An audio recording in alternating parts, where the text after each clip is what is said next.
Bonjour à tous et bienvenue sur boursicoté.com pour cette nouvelle analyse technique Forex, matières premières et Bitcoin avec une paire de devises euro-dollar qui se stabilise ici autour de cette zone des 1.02. On est juste en dessous ici, 1.0194. Par rapport à la Banque Centrale Européenne, on a eu beaucoup de volatilité mais qui n'a pas donné un biais directionnel à cette paire de devises. Donc on reste ici autour de ce niveau. Le retracement des 50% de la précédente dynamique baissière ici entre 1,0615 et la zone ici est des 0,99.52, on n'est pas encore habitué à être sous la parité sur cette paire de devises, nous indique que nous sommes toujours dans un rebond qui reste technique, d'une tendance et d'une impulsion qui est baissière. Il faudrait au minimum repasser ici au-delà des 1,0360, ce qui est confirmé d'ailleurs par le retracement de Fibonacci à 61,8%, pour réorienter une dynamique ou tout du moins neutraliser cette dynamique baissière. Donc pour l'instant, nous sommes dans un rebond technique qui évolue au sein d'une tendance dont le fond reste baissier. Par contre, si les cours ici cassent cette moyenne mobile 20 exponentielle, par contre actuellement nous sommes toujours dans une dynamique haussière puisqu'après ces contacts ici on reste au-dessus du support de la moyenne mobile 20 exponentielle. Si on venait à casser ici cette moyenne mobile, clairement, on pourrait reprendre le chemin de la baisse qui pourrait être confirmé par une rupture ici de cette zone des 1.0120 avec dans ce cas-là un retour possible ici sur la zone de parité. Sur la paire de devises livre sterling contre dollar américain, nous sommes ici sur une dynamique qui se neutralise autour de la zone ici des 1.20. Cette zone historique qui avait été attaquée puis cassée il y a peu au début du mois de juillet, semble agir désormais comme zone de résistance. On peut considérer ici que les attaques qu'elle a subies sont tout simplement dans l'épaisseur du trait. Donc tant que l'on reste globalement sous cette zone des 1.20, on peut être effectivement dans une phase de neutralisation très court terme, mais d'une tendance un petit peu comme sur l'euro-dollar, qui dans le fond reste baissière sur une orientation un peu plus moyen terme. Donc ça ne change rien par rapport, à l'intégralité de la tendance. La dynamique pourrait être relancée en cas de rupture ici de ce point bas significatif, proche des 1.1760.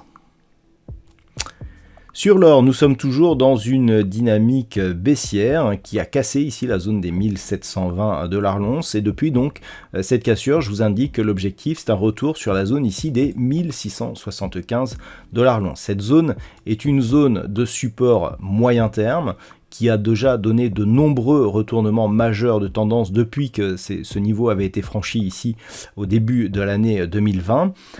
Une rupture ici de ce niveau nous donnera un signal assez important puisque depuis donc que nous sommes au-dessus de ce niveau, on a marqué deux contacts sur la zone des 2070 points, de multiples tests ici sur cette zone des 1675. Donc clairement, en cas de rupture ici de ce niveau, on aurait une réorientation de la dynamique moyen terme qui est actuellement neutre, puisque nous avons ici des points hauts qui sont sensiblement équivalents, des points bas qui se rejoignent ici sur cette zone majeure, et en cassant ce niveau, on pourrait avoir clairement une réorientation de dynamique qui passerait donc à la baisse sur une orientation donc moyen terme. Le premier objectif se situerait sur cette zone ici des 1580 $ l'once. Sur le WTI, on reste là aussi sur une rupture de dynamique. Le fait d'avoir cassé ici la zone des 93.50, même si du coup on est revenu au-dessus de cette zone, a fragilisé ici l'ensemble de cette dynamique moyen terme, puisque c'était le niveau à ne pas casser pour justement ne pas réorienter cette tendance.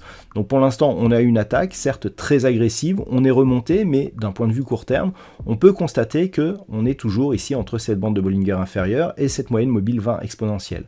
Clairement, même si nous sommes en haut ici de ce cycle, et encore on revient ici attaquer la zone des 93,50, on peut considérer que nous sommes toujours dans une dynamique court terme baissière qui devrait confirmer la cassure de cette zone des 93,50.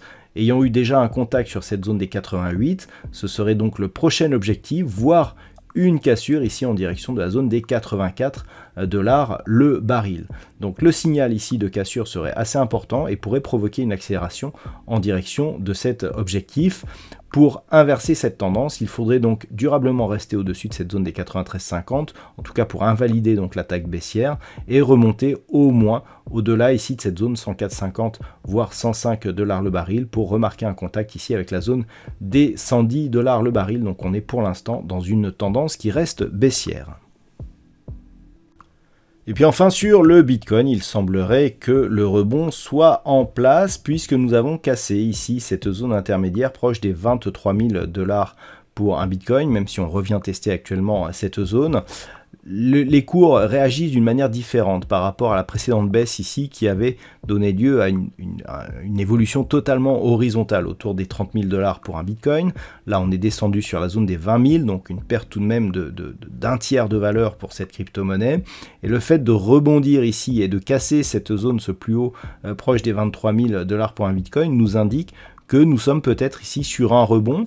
Alors nous avons plusieurs niveaux, là on a un niveau majeur ici proche des 20 000 $ pour un Bitcoin, on a ce niveau là qui est intéressant, donc un niveau proche des 25 500 $ pour un Bitcoin, c'est donc l'objectif à atteindre prochainement, et sachant que ce n'est qu'une étape vers un retour possible ici sur la zone des 30 000 $ pour un Bitcoin. Il faudrait casser ici cette zone des 30 000 pour repasser dans une dynamique qui pourrait devenir haussière.